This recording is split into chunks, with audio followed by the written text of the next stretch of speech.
আসসালামু আলাইকুম। কেমন আছেন সবাই? আশা করি সবার সময়টা ভালোই কাটছে। আমাদের জীবনটা তো আসলে ছোট ছোট মুহূর্তের সমষ্টি। খুব বড় কোনো আয়োজন না, মাঝে মাঝে খুব সাধারণ কিছু ঘটনাও মনে দাগ কেটে যায়। আজ আপনাদের নিয়ে যাব আমাদের বাড়ির খুব কাছেই একটি জালসায়। এটা আসলে একটা বাড়ির জালসা, একেবারেই ছোট পরিসরে ঘরোয়া একটা আয়োজন বলা যায়। গ্রামের মেলা বা জালসা মানেই একটা অন্যরকম টান, কিন্তু সেখানে পৌঁছানোটা সবসময় সহজ হয় না। প্রথমত রাস্তা ভুল করে চলে যাচ্ছিলাম আরেকদিকে, দ্বিতীয়ত একে তো গ্রামের রাস্তা, তার উপর আবার ভাঙাচোরা। অবশেষে ভাঙা রাস্তা পেরিয়ে আমরা জালসায় পৌঁছালাম। আগেই বলেছিলাম এটা কোনো বড় আয়োজন না, তাই খুব বেশি দোকানপাট বা ভিড়ও নাই। খুব বেশি কিছু যে জালসায় উঠেছে তা নয়, হাতে গোনা কয়েকটা দোকান। খুব বেশি অপশন ছিল না, তবুও পরিবারের কথা মনে পড়লো। খুব সাধারণ সব জিনিস, কিন্তু গ্রামের জালসায় এই সাধারণ জিনিসগুলোই অসাধারণ হয়ে ওঠে। সেখান থেকে পরিবারের জন্য কিছু কসমেটিক্স কিনলাম। আসলে জিনিসের দাম কত সেটা বড় কথা নয়, বাড়ি ফিরে যখন তাদের হাতে এই ছোট ছোট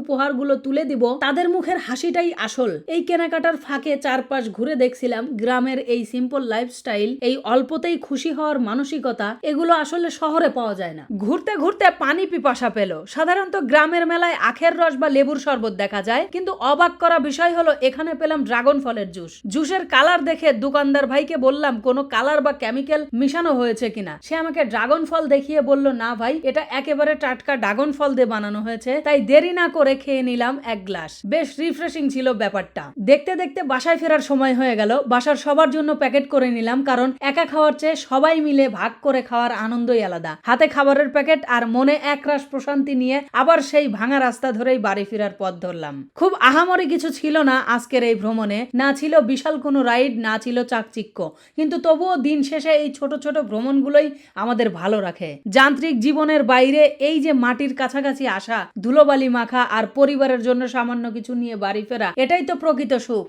বাসায় এসে সবাই মিলে যখন জিলাপি আর ফুচকা খাচ্ছিলাম, তখন মনে হলো রাস্তার কষ্টটুকু সার্থক। আপনাদেরও কি এমন ছোটখাটো জালসায় যাওয়ার অভিজ্ঞতা আছে? কমেন্টে জানাতে পারেন। আজকের ভিডিওটা এখানেই শেষ করছি। সবাই ভালো থাকবেন, সুস্থ থাকবেন, আর ছোট ছোট মুহূর্তগুলোতে আনন্দ খুঁজে নেবেন। সবাই আমাদের জন্য দোয়া করবেন। আসসালামু আলাইকুম।